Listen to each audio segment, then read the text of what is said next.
Hello, hello, hello, YouTube noobs, and today another Focus On episode in my series on Settlers 2, the 10th Anniversary Edition. And I was going to do the Stone Miner today, but then I realised there's a step before that. It's one of my favourite settlers, it's the Geologist. And so you get the Geologist by clicking on a flag, and if there's no stone within reach, he will just go straight back inside.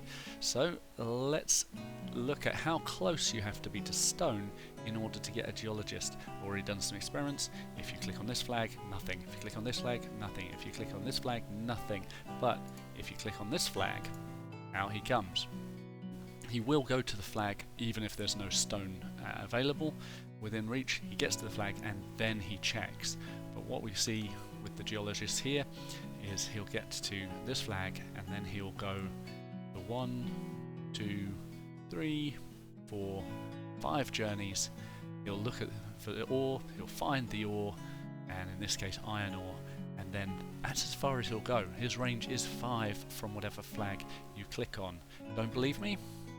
This flag is 6 away. He goes, he checks, he turns back. Doesn't make it. Another thing to note is that the flag has to be connected to a place, a storehouse or a headquarters where the Geologist is living. If not, nothing happens. You click on it, but nothing happens. The other thing to note is that you can get rid of the signs by putting down a flag, but the Geologist will not go to a place that has a flag. He will not check the flag site. So we've clicked on this, the Geologist will come because the road is connected. That's not a Geologist, that's a rabbit. That's not a Geologist, that's a carrier. Here's the Geologist. He says there's no available spot because there's a flag on that spot. I'm not going to check it. And he just goes back home because, you know, he's got things to do. So the Geologist will go 5 spots. How many times will he look in an area once he's gotten within range? Well, here's a perfect spot to check that. We'll send out a Geologist here. This spot up here is 5 away from the flag. This spot down here is 5 away from the flag. He should be able to reach all 35 or so spots around here. Let's see what he does.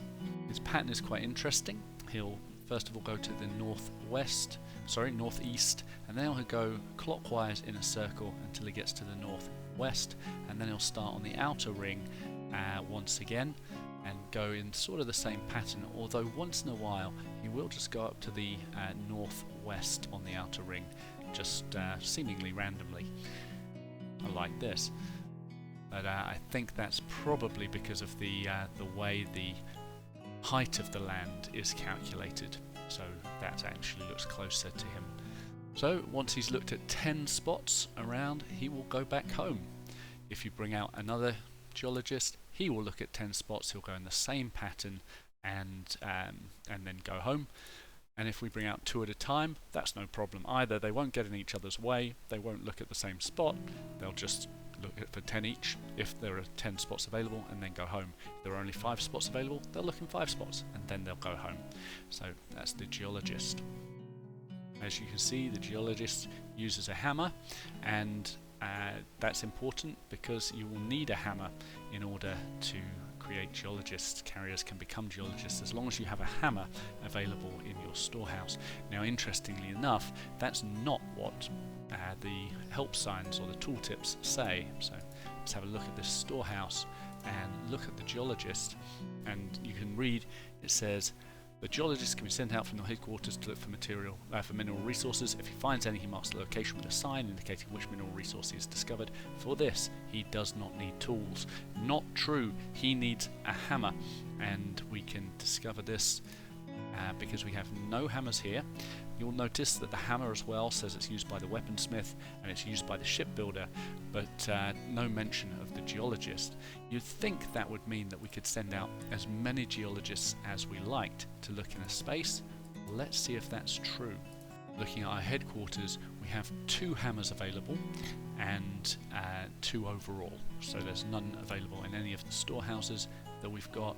We've got our 2 Geologists right here who are unavailable at the moment, and we've got 4 Geologists that I started with right here. So I should be able to get, well, if the tooltips are correct, I should be able to get infinite Geologists. But if I click on this 6 times, notice that I'll get 2 geologists coming out of my headquarters, and the hammers are gone. They've been taken by these geologists. And if I keep clicking to get more geologists, nothing happens. But equally, I don't get any more geologists. No hammers, so no more geologists. So yeah, we're a bit stuck if we try and get too many geologists at a time. Because hammers are used by weaponsmiths and shipbuilders, they're not particularly, you don't need a lot of them in most games, but even so I would try to limit the number of geologists that I use at any one time to the number of geologists that I start with, and use them one after the other. If a geologist is out working and you try to get another geologist, as long as there's a hammer available, another carrier will be used and he'll use up your valuable hammer. So wait for a geologist to be available somewhere in your storehouse or in your headquarters before you send out a geologist to look for more ore. So the geologist can come up with a sign with coal or iron or stone, or if you're really lucky, you'll even find some gold. As we mentioned before, you can get rid of a sign by building a flag on it, and then the sign is gone, but the coal remains. The geologist will come back and replace the sign if needed. Only one type of ore is available in one spot. The geologist won't find a different type of ore, and this sign for lots means that there are 7 available, 7 lots of coal available in this spot. These signs will also disappear of their own volition after a while, and again, that doesn't mean that the coal has disappeared or whatever the ore is. It just means that you have to send geologists back out to figure out what it is, or if you build a mine on it, if you just remember, no problem, the ore will be there. The sign just tells you what it is. It doesn't affect the ore in any way. The first sign you get is 3. It means that you've got 7 of the resource. The second is 2 little nuggets, and that means you've got between 6 and 4 of a resource in that spot. And the 1 nugget means that you've got between 3 and 1 resource left, and of course the empty spot means it's empty. So when we think about timings, no need to go to the spreadsheets this time. I've just done 4 observations, and we see that the geologist starts his survey. 6 seconds later he either celebrates or shakes his head, and 2 seconds after that he places his sign, so 8 seconds altogether, and then he moves on. Travel time, it's about 5 seconds or so if the signs are next to each other, and so in a perfect world he's going to do 10 signs. He's going to have travel time. It's going to take about 3 minutes for a geologist to look at 10 sites and survey them.